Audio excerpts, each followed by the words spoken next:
அஸ்ஸலாமு அலைக்கும் வரஹ்மத்துல்லாஹி வபரகாத்துஹு. அல்ஹம்துலில்லாஹ், எல்லா புகழும் அல்லாஹ் ஒருவனுக்கே. கண்ணியத்துக்குரிய எல்லாம் வல்ல அல்லாஹ் நல்லடியார்களே, பெரியவர்களே, சகோதரர்களே, தாய்மார்களே, சகோதரிகளே, அன்புக்குரியவர்களே, அல்ஹம்துலில்லாஹ், அல்லாஹ்வுடைய உதவியினால் அமல்களும் அதன் நன்மைகளும் என்ற முக்கியமான தலைப்பில் சிறுக சிறுக ஹதீஸிலிருந்து அமல்களை எடுத்து காட்டி அந்த அமல்களுக்கு என்னென்ன பிரதிபலன் கிடைக்கின்றது, நன்மை கிடைக்கின்றது, சிறப்புகள் என்பதையெல்லாம் உங்களுடைய சிந்தனைக்கு முன்வைத்து அந்த அமல்களை உற்சாகத்தோடு ஆர்வத்தோடு நடைமுறைப்படுத்துங்கள் என்ற அடிப்படையில் இந்த நிகழ்ச்சிகளை நாம் தொடராக உங்களுடைய சிந்தனைக்கு முன்வைத்து வருகின்றோம்.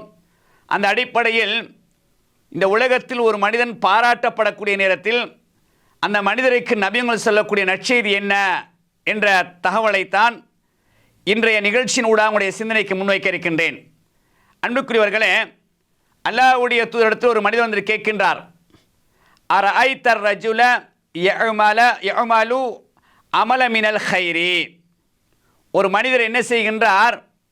ஒரு நல்ல நற்செயலை செய்கின்றார், நல்ல அமலை செய்கின்றார். வயஹமுதுஹுன் நாசு அலைஹி, அவரை மனிதர்கள் புகழ்கின்றார்கள்.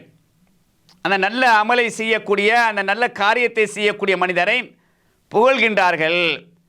அவரை பற்றி நீங்கள் என்ன நினைக்கிறீங்க என்று சொல்லி ஒரு தோழர் நபியிடத்தில் கேட்குறாங்க.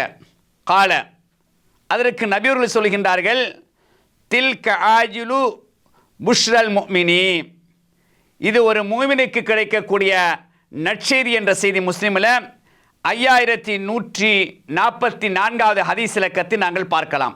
கண்ணியத்துக்குரியவர்களே, இந்த உலகத்தில் நாங்கள் இஹ்லாஸோடு இறையச்சத்தோடு நல்ல அமல்களை, நல்ல சேவைகளை, சமூக சேவைகளை பிறருக்காக நாங்கள் செய்யக்கூடிய நேரத்தில் சில நேரங்கள் நாங்கள் பாராட்டப்படுவோம். அப்போ அந்த பாராட்டுதல் என்பது இந்த உலகத்தில் ஒரு மூமினுக்கு கிடைக்கக்கூடிய நற்செய்தி, சுபச்செய்தி என்ற தகவல்.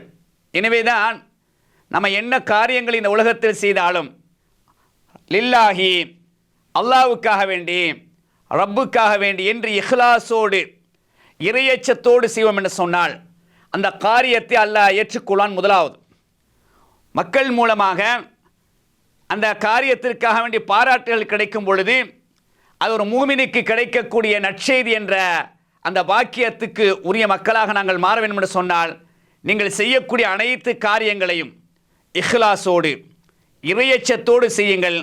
அதன் ஊடாக இந்த உலகத்தில் உங்களுக்கு பாராட்டுகள் கிடைக்கும். மறு உலகத்தில் அல்லாஹ் உங்களுக்கு அதிகமான நன்மைகளை தருவான். எதையெல்லாம் மார்க்கமாக படித்தோமோ, கேட்டோமோ, விளங்கினோமோ அதையெல்லாம் உள்ளத்தில் இருத்தி வாழ்க்கையில் நடைமுறைப்படுத்துவதற்கும் கடைசி நேரத்தில் கடன் இல்லாத நிலையில் லா இலாஹ இல்லல்லாஹ் என்ற கலிமாவை சொன்னுலக அல்லாஹ் தஆலா நம்ம அனைவர்களையும் மரணிக்க செய்வானாக. வாஹிரு தஅவானா அல்ஹம்துலில்லாஹி ரப்பில் ஆலமீன். அஸ்ஸலாமு அலைக்கும் வரஹ்மத்துல்லாஹி வபரகாத்துஹு.